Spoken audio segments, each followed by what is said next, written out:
दोस्तों, आपके भी ज़िंदगी में कुछ अच्छा नहीं हो रहा है तो इस बयान को सुनिए, आपको कुछ सीखने को मिलेगा इस बयान से। चलिए सुनते हैं इस बयान को। अकरम सल्लल्लाहु अलैहि वसल्लम की गुलामी में आना या इस्लाम में आना कोई जुर्म है जो तुम टोपी छुपाकर, दाढ़ी छुपाकर या अपनी गर्दन झुकाकर चलोगे? नहीं, इस्लाम में आना ये सबसे बड़े फख्र की बात है, सबसे बड़े फख्र की बात है। इसलिए कि अल्लाह ने मेरी पेशानी को ऐरे गैरे के सामने झुकने से बचाया। हमारी पेशानी झुकती है तो सिर्फ उसकी बारगाह में जिसने खुद हमें पैदा किया, हम उसकी बारगाह में पेशानी झुकाते। क्या ये तुम्हारे लिए एजाज नहीं? क्या ये तुम्हारे लिए इज्जत की बात नहीं? अल्लाह ने सारे नापाकियों से तुम्हें पाक करके ये दीन दिया है। ये मजहब इस्लाम तुम्हें अल्लाह ताला ने किस कदर इनाम में दिया। तुम्हारे पास कोई भी नापाक चीज नहीं। तुम्हें कहा भी गया कि पाक चीजें खाओ, पाक चीजें पियो, कुलू मिन तय्यिबाति मा रज़क़नाकुम। तुम्हारे लिए जरा बराबर भी नापाक चीज अल्लाह ने हलाल नहीं रखी। हत्ता के चोरी डकैती तो दूर की बात है, जिस चीज से हल्का नशा आए वो भी तुम्हारे लिए हराम कर दिया गया। क्यों? तुम पाकीज़ा कौम हो, अल्लाह ताला की तरफ से हुजूर अकरम सल्लल्लाहु अलैहि वसल्लम की उम्मत के लिए चुने हुए हो। तुम्हारे जिस्मों को पाक रखा गया। आप दूसरी जगह पर जाकर के देख ले, तहारत के मसाइल इतने किसी भी जगह पर नहीं मिलेंगे जितने आपको मजहब इस्लाम में मिले। तहारत के मसाइल, अरे कोई चीज छोटी सी पेशाब का कतरा लग जाए तो क्या करें, पकाना लग जाए तो क्या करें। फिक़ह की किताबें उठा करके देखें आप, हर जानवर के मुतालिक उसमें मसाइल लिखे हुए हैं। कबूतर की बीट लग जाए, चिड़िया की बीट लग जाए, चूहे की बीट लग जाए, या किसी जानवर का, बड़े हराम जानवर का पकाना या उसका थूक लग जाए, हर एक के लिए मसाइल क्या क्या है, पूरी पूरी किताबें लिखी हुई हैं इस पर, पूरी किताबें हैं। तुम्हारे आस्तीन पर लग जाए, तुम्हारे जुब्बे पर लग जाए तो पाक क्या है? अजीजा ने गिरामी, आप अंदाजा करो कि तुम्हें अल्लाह ताला पूरा कितना पाक रखना चाहता है। इन्नल्लाह युहिब्बुत तव्वाबीन व युहिब्बुल मुतत्तहिरीन। कुरान में अल्लाह फरमाता है वो पाक लोगों को पसंद फरमाता है। तुम पाकीज़ा कौम हो। और इतना ही नहीं, तुम्हारे कपड़ों को भी पाक। आज तक मुझे बताओ, इन मस्जिदों को हम किस कदर सुथरा रखते हैं, जितना अपने घरों को भी नहीं रखते। क्यों? यहाँ हमारी पेशानियां झुकती हैं। हत्ता के अगर मस्जिद में बैठा हुआ कोई बंदा अपनी आंख का कीचड़ या नाक का कीचड़ निकाल कर मस्जिद में डाले तो उसको भी हराम करार दिया गया। फरमाया गया कि मस्जिद को उतनी ही तकलीफ होती है जितना तुम्हारी आंखों में जाने से कचरा जाने से तकलीफ होती।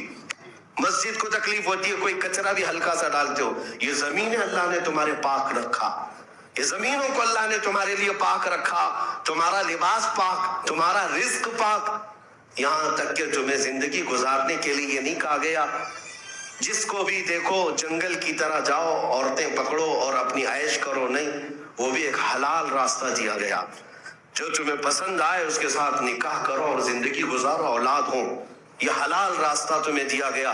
न तुम्हें जिना की तरफ भेजा गया, न शराब की तरफ भेजा गया, न तुम्हें जुए की तरफ भेजा गया। यहाँ तक कि माल को बढ़ा करके लेने की भी इजाजत नहीं दी गई। ये तमाम चीजें किस बात की अलामत है मालूम है मेरे अजीजों? अल्लाह ने आपको खैर उम्मत बनाया। जब इतने पाकीज़ा दीन में हो तो सर झुका करके नहीं, सर उठा करके जिए। आजिज़ी व इनकिसारी अल्लाह की बारगाह में। लेकिन दुनिया को ये कभी भी आप दुनिया के इन जुल्मों को देखकर ये फील ना करें कि मुझे लोग मुजरिम समझते हैं, मुझे लोग आतंकी समझते हैं, मुझे लोग दहशतगर्द समझते हैं। तुम उनसे सर्टिफिकेट लेने की उम्मीद मत रखो। अगर आप अपने जिस्म के 4 टुकड़े भी इन कुत्तों के सामने रख दो तब भी वो तुम्हें दहशतगर्द ही कहेंगे। उनके दिमागों में जो बातें बैठी हुई हैं वो तुम्हारे चेहरे से नहीं है, वो तुम्हारे दीन से है।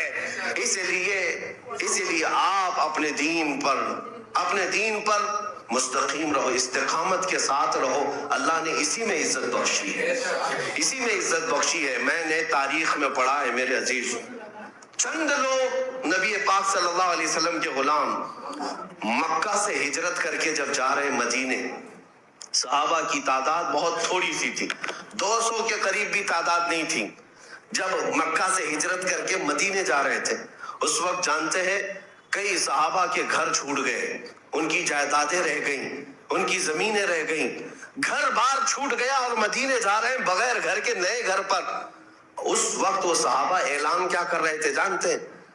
तवक्कुल तो देखें, यकीन तो देखें उनका।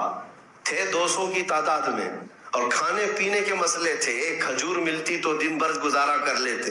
लेकिन ऐलान क्या कर रहे थे उस वक्त? हिजरत करते वक्त वो ये कहते हुए जा रहे थे, उस दौर की सबसे बड़ी दो ताकतें थी, एक पर्शियन एम्पायर और एक रोमन एम्पायर, जिसको कैसर और किसरा कहते हैं।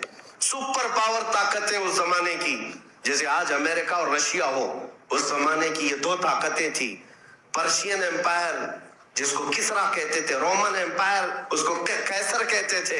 ये मेरे आका सल्लल्लाहु अलैहि वसल्लम के गुलाम सहाबा मदीने हिजरत करते वक्त ये कहते हुए जा रहे थे कि एक दिन आएगा हम कैसर और किसरा को भी फतह करेंगे। कौन सा यकीन था उनके पास, कौन सा तवक्कुल था? इतने बड़े मंसूबे कहां थे? मक्का वाले ठट्टा मारकर हंस रहे थे, इनको देखो मक्का में अपना घर नहीं बचा पाए और कैसर और किसरा की बात कर रहे हैं, बड़े बड़ी सल्तनतों को हिलाने की बात कर रहे हैं। जाहिर सी बात है दूसरे मक्का वाले मजाक उड़ा रहे थे मेरे आका के गुलामों का। हिजरत के 8 साल गुजर गए, 10 साल गुजर गए, मक्का तो फतह हुआ ही। हजरत उमर का जमाना क्या आया, पर्शियन एम्पायर भी टूटकर खत्म हुआ, रोमन एम्पायर भी खत्म हो गया और उनको फतह करने वाली कोई बहुत बड़ी फौजें नहीं थी। पैबंद लगे कपड़े पहनने वाले मेरे आका के गुलाम ही थे। क्यों? उन्होंने इज्जत जो है दुनिया की ताकतों में नहीं ढूंढी, मेरे आका की। ऐसे ही वीडियो देखने के लिए हमारे चैनल को सब्सक्राइब करें और लाइक करें। मिलते हैं अगले नेक्स्ट वीडियो में। अस्सलाम वालेकुम।